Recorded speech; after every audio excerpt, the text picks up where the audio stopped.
मु पूर्व वीडियो रे सीएम सर एंड तांकर कंप्लीट बीजेपी गवर्नमेंट को एई भलिया धोइथिले सेटा पुनी बिना सर्फ रे बिना वाशिंग मशीन रे आपण देखि पारुथिबे 93,000 माने 93,000 लोक ऑलरेडी देखि सारलेनी जोठी मात्र गोटे मास भी हेइनी सीएम सर ए वीडियो को देखि छन्ते कि नहीं मु तो जानिनी बट तांकर बीजेपी कर्मी डेफिनेटली ए वीडियो को देखिथिबे सर मन रखंतु मु से बालेश्वर रो से सश्लीलता ना कोन कहि परिबिनी से जहां भी गोटे झियो थिला मु से नुह कि जे माने कोन फल सर्टिफिकेट दे करी गोटे ओडिसा लेबर सर्विस रे चाकरी करूची एंड लेबर को दुख छाड़ दियो तांकर तंटी चिपुची खाली से नुह ता बापा भी छथि फील्ड रे ता बापा कोन बेसिकली जने मेडिकल लाइन रो छथि मैं कहि परिबिनी से कोन छथि से नर्सिंग छथि ना से छथि फार्मासिस्ट कहि परिबिनी बट जहां भी हो से बाप जियो पूरा गवर्नमेंट को एई भलिया चिपुडु छथि जेमिति कि लेंबू चिपड़ा जाए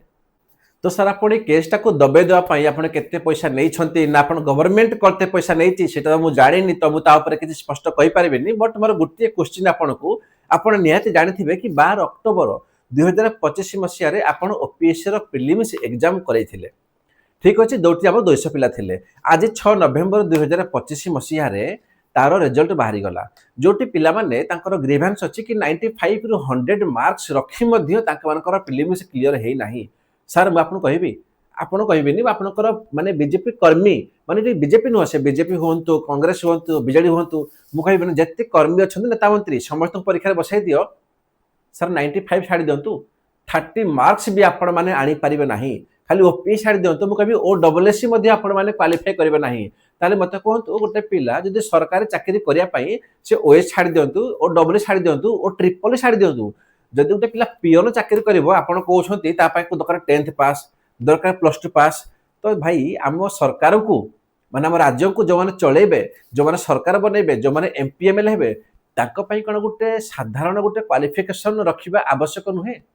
मते निजे कहंतु एटलीस्ट रख पंचम पास रख सप्तम पास रख अष्टम पास रख ना आपण रखी नाती एबे आपण कहिबे भाई आम इंडिया तो चालू नाही क्वालिफिकेशन सर इंडिया रे काई चालू नाही बिकज आपण माने रखी नाहाती आपण माने जानि छथि भलो भाबरे कि आईन कानून आपण निजे बनेबे जदि मु कहिबी हमर पीओ एग्जाम होतला एबे पीओ जो थिला ओ ट्रिपल एससी रो प्रथमे +2 पास दरकार होतला एबे आपण कोन कहले कि ग्रेजुएशन पास दरकार है माने जदि पीओ पाई जदि आपण क्वालिफिकेशन बढ़े पारले तो जो माने नेता होछंती मंत्री होछंती तांका पाई बेसी नहले भी अल्प तो रखंतु पंचम षष्ठ सप्तम थरे भाबंतु यार कि मुटे एजुकेशन मिनिस्टर किंतु मते पढ़ी आसी को लेखा हैची भाई मो सब घटिची जिते बड़े से ओपीएससी रे गोटे पिला फेक सर्टिफिकेट फ्रॉड सर्टिफिकेट दे कर चाकरी पाइला ता ना कोन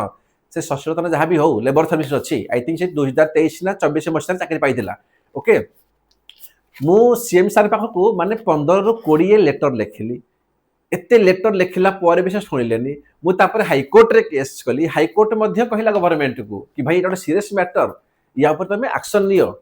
ठीक अछि ता ऊपर सुनलेनी मु आज भाबिली से केमिति सुनिबे से पाठ पढ़ी नादी से पाठ कहीं पढ़े जना अच्छी यार कि भाई एमएलए हुआ एमपी हुआ ये क्वालिफिकेशन आवश्यक नहीं तो सारे मुझे प्रथम आपको ना रिक्वेस्ट करी कि आपड़ टे पॉलिटिकल सिस्टम रिफॉर्म नहीं आसतु जदि गोटे पीएन हाँपाई लगुच 10th पास निहाती आवश्यक बिकज ट्रे टे चाह दब टे बिस्कुट दब ताहले ना ये देश को जे चलेब जे गोटे मिनिस्टर हम तापाई तो निहाती यार बेसी ना भी मो हिसाब से 10th पास दरकार जदि आप साइन करेंगे ना कि आज मिनिस्टर टे पढ़े यार कौन लिखाई पेज रे बुझेल आम को बिलटा पास करुच्ची तो एतिक तो क्वालिफिकेशन बहुत आवश्यक जब एतिक आप क्वालिफिकेशन रहिबो ना डेफिनेटली आप बुझीपारे कि गोटे पिला केते राति धरिकी माने केते घंटा दिन को पाठ पढ़ला परे से वेट करिछि कि यार ए वर्ष ओएस वैकेंसी आसीबो ए वर्ष ओडब्ल्यू वैकेंसी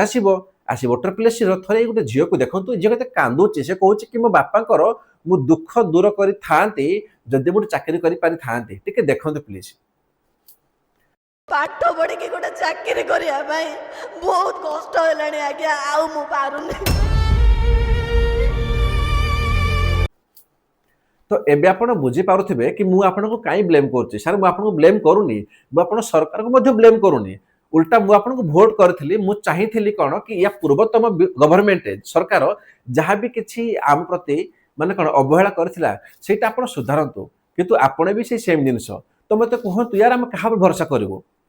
माने गवर्नमेंट चेंज होछंती चीफ मिनिस्टर चेंज होछंती ता पर भी हमर अवस्था आज एटा माने आमे 70 मार्क रखिले भी आमे प्रिलिम्स फेल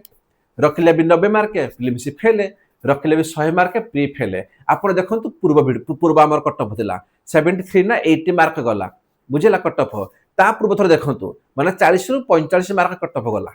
ମାନେ 2023-24 ମସିହାରେ ଯୋଉ ପିଲା ରଖିଛି 50 ମାର୍କ ସେ ପ୍ରିଲିମ୍ସ ଫେଲ୍।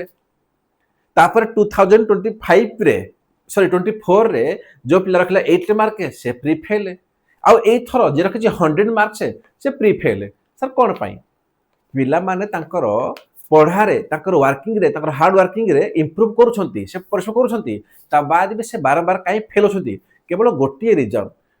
এইটা হচ্ছে রিজন কি যেତିକି ভ্যাকেন্সি দরকার ଆପଣ ସେତିକି ଭ୍ୟାକେନ୍ସିକୁ ଆଣିପାରୁନାହାନ୍ତି। ସାର୍ କ'ଣ ପାଇଁ ଆଣୁନାହାନ୍ତି? ଦୁଇଟା କଥା, ଯଦି ଭ୍ୟାକେନ୍ସି ଆମର ଆଭେଲେବୁଲ୍ ନାହିଁ ତ ଆଣନ୍ତୁ ନାହିଁ, ଆମକୁ ଆବଶ୍ୟକ ନାହିଁ। ଯଦି ଭ୍ୟାକେନ୍ସି ଆମର ଖାଲି ଅଛି ତାକୁ ଫିଲ୍ଅପ୍ କରନ୍ତୁ ନା, ଆପଣ କାହିଁ ୱେଟ୍ କରିଛନ୍ତି? ମୋତେ କୁହନ୍ତୁ ଏବେ ଆମର ଯେତିକି ସିଟ୍ ଅଛି ଏମ୍ଏଲ୍ଏର ଓଡ଼ିଶାର ସବୁ ସିଟ୍ ଆମର ଫିଲ୍ଅପ୍ ଅଛି ନା ଏମିତି ଗୋଟେ ଜାଗା ଅଛି କି ଏଇଟି ଏମ୍ଏଲ୍ଏ ସିଟ୍ ଥିଲା ଖାଲି ଅଛି? ନାହିଁ ନା। ଯଦି ଗୋଟିଏ ଏମ୍ଏଲ୍ଏ ସିଟ୍ ଖାଲି ପଡ଼ିଗଲା ପୁରା ଓଡ଼ିଶା ନୁହେଁ ପୁରା ଇଣ୍ଡିଆରେ ଚହଳ ମଚିଯାଏ, ଭାଇ ଗୋଟିଏ ସିଟ୍ ଖାଲି ପଡ଼ିଗଲା ତାକୁ ଇମିଡ଼ିଏଟଲି ଭରାଯାଉ।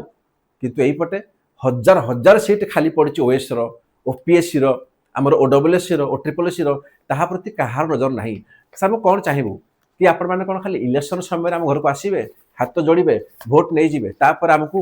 ଟାଟା ବାଏ ବାଏ କରିଦେବେ? ତାହେଲେ ମୋତେ କୁହନ୍ତୁ ଯଦି ମୁଁ ଗଭର୍ଣ୍ଣମେଣ୍ଟ ଏଗେନଷ୍ଟରେ କିଛି କଥା କହୁଛି ତାହେଲେ କ'ଣ ପାଇଁ ଅନ୍ଧଭକ୍ତମାନଙ୍କୁ ଏତେ ପ୍ରୋବ୍ଲେମ୍ ହେଉଛି?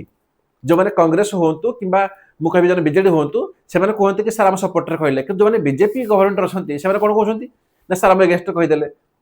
ଭାଇ ମୁଁ କାହା ଏଗେନଷ୍ଟରେ କହୁନାହିଁ ଏଠି, ମୁଁ କହୁଛି କି ଯେଉଁମାନେ ଅବହେଳିତ ଅଛନ୍ତି, ଯେଉଁମାନେ ବିଲକୁଲ ଏବେ ମାନେ କ'ଣ ମାନେ ମରିବାକୁ ବସିଗଲେଣି, ମୁଁ ତାଙ୍କରି କଥା ଏଇଠି ଉଠଉଛି। ତ ଏଠି ମୁଁ କେଉଁ ଗଭର୍ଣ୍ଣମେଣ୍ଟ ଏଗେନଷ୍ଟରେ କହୁନି। ଆଉ ହଁ, ଯଦି ବିଜେପି ଗଭର୍ଣ୍ଣମେଣ୍ଟକୁ ମୁଁ ଭୋଟ୍ କରିଛି ତାହେଲେ ଏଇଟା ମୋର ରାଇଟ୍ ଅଛି କି ବିଜେପି ଗଭର୍ଣ୍ଣମେଣ୍ଟକୁ ମୁଁ କ୍ୱେଶ୍ଚିନ୍ କରିବି, এইটা ମୋର ମୌଳିକ ଅଧିକାର। ଏବେ କିଛି ପିଲା କହିବେ ସାର୍ ବିଜେଡି ସମୟରେ ଆପଣ କୋଉଠି ଥିଲେ,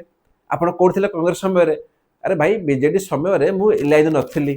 ବୁଝିପାରିଲେ? ପିଲାଙ୍କୁ ପାଠ ପଢ଼ୁନଥିଲି। ଆପଣ ଦେଖିବେ ଯାଆନ୍ତୁ ପ୍ଲେ ଲିଷ୍ଟକୁ, ଯୋଉଠି କ'ଣ ପିଲାଙ୍କୁ ପାଠ ପଢ଼ାଏ ମୁଁ ଫ୍ରି ଅଫ୍ କଷ୍ଟରେ, ସେ ଓଡବ୍ଲ୍ୟୁଏସ୍ସି ହଉ, ଓଟ୍ରିପଲ୍ଏସ୍ସି ହଉ, ଓପିଏସ୍ ହଉ, ଏପିଏସ୍ସି ହଉ, ଯଦି ଏତିକି ପାଠ ପଢ଼େଇବି ମୁଁ କୌଣସି ଗୋଟେ ଇନଷ୍ଟିଚ୍ୟୁଟ୍ରେ ନା, ତ ମାସକୁ ଆରାମସେ 20 ରୁ 30,000 ମୁଁ କମିପାରିବି। ବୁଝିପାରିଲେ? ତ ମୋତେ କିଛି ଫରକ ପଡ଼ୁନି। ମୋତେ ଲାଗୁଛି କି ମୁଁ ଅଲରେଡ଼ି ଗୋଟେ ଜବ୍ କରୁଛି, ମୁଁ ଅଲରେଡ଼ି ଗୋଟେ ଗଭର୍ଣ୍ଣମେଣ୍ଟ ସର୍ଭାଣ୍ଟ, ତ ଯେତିକି ମୋର ନିଡ୍ ଅଛି ସେତିକି ପଇସା କମାଉଛି, ତ ମୋତେ ଆବଶ୍ୟକ ନାହିଁ। ଦ୍ୟାଟ୍ ଟୁ କ'ଣ ଯେତିକି ମୋର ଜ୍ଞାନ ଅଛି ପିଲାକୁ ମୁଁ ସେତିକି ବାଣ୍ଟୁଛି ଏଇଠି, ବୁଝିପାରିଲେ? ତ ସେତେବେଳେ ମୁଁ ନଥିଲି ଏଇ ଫିଲ୍ଡରେ, ଦ୍ୟାଟ୍ ଟୁ କ'ଣ ସେତେବେଳେ ଯେଉଁ ଯାହା ବି ଗଭର୍ଣ୍ଣମେଣ୍ଟ ଥିଲେ ମୁଁ ତାଙ୍କ ଏଗେନଷ୍ଟରେ କିଛି କହୁନଥିଲି। ବଟ୍ ଯଦି ଏବେ ମୁଁ ଏ 2 ବର୍ଷ ହେଲା ଏଇ ଫିଲ୍ଡରେ ଅଛି ଆଉ ମୁଁ ଦେଖୁଛି କି ମୋ ଆଖି ଆଗରେ ଯେଉଁ ଗଭର୍ଣ୍ଣମେଣ୍ଟ ଅଛି, ମୋତେ ଲାଗୁଛି ସେ ଗଭର୍ଣ୍ଣମେଣ୍ଟ ଭିତରେ ଟିକେ ରିଫର୍ମ, ଟିକେ ସୁଧାର ନିହାତି ଆବଶ୍ୟକ। ଆଉ ଯଦି ତା ଖିଲାଫରେ ମୁଁ ନିଜର ସ୍ୱର ଉଠଉଛି ତ ଏଇଠି ମୁଁ କ'ଣଟା ଭୁଲ କଲି? ଯେଉଁମାନେ ତମେ କହୁଛ ନା କି ମୁଁ ଭୁଲ ଅଛି, ଥରେ ଭାବ ଟିକେ, ତମେ ଚାରି ପାଖରେ ଦେଖ ଟିକେ, ବହୁତ ପିଲା ଥିବେ ଯେଉଁମାନେ +2 ପଢ଼ିଛନ୍ତି, ଅଛନ୍ତି ଗ୍ରାଜୁଏଟେଡ୍, ଅଛନ୍ତି ମାଷ୍ଟର ଗ୍ରାଜୁଏଟ୍ କରିଛନ୍ତି, ତା ବାଦ ବି ତାକୁ ଚାକିରି ନାହିଁ। କ'ଣ ପାଇଁ? ସାର୍ ବେଶୀ ବଡ଼ ଚାକିରି ନହେଲେ ବି ପେଟ ପୋଷିଲା ଭଳିଆ 15-20 ହଜାରର ଗୋଟେ ଚାକିରି ଦିଅନ୍ତୁ। 15-20 ହଜାର ତ ଆପଣଙ୍କ ଘରର ମାସକୁ ଇଲେକ୍ଟ୍ରିକ୍ ବିଲ୍ ଆସୁଥିବ। ଯଦି ସେତିକି ବି ଗୋଟେ ଗରିବ ପିଲାର ନସିବରେ ନାହିଁ ତାହେଲେ ସେ ପିଲା କ'ଣ କରିବ?